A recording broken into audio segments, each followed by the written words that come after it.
तर मित्रांनो, आज मी एक म्हणजे सांगायचं हो का म्हणजे जी आपले खेडेगावात जी भैया येत आहा ना, तर त्यांना काय सांगायचा, जर तुम्हाला धंदा करायचा हो ना, तर फक्त मराठी बोला.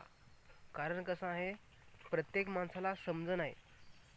ते कसं आहे, येतील का सांगतील, ये इतना मतलब म्हणजे आपले काही चादर किंवा चादर आणली किंवा आपली चटाई, काही भांडी आणली, नाहीतर काही काही असे म्हणजे बऱ्याच काही काही ते घेणे आहेत.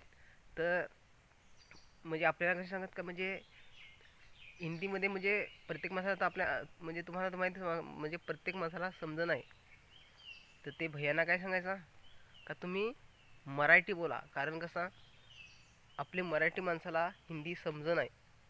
तर तेव्हाच मित्र हो म्हणजे जी काही भैया येतील ना, तर त्यांना फक्त मराठीच बोलायला सांगा.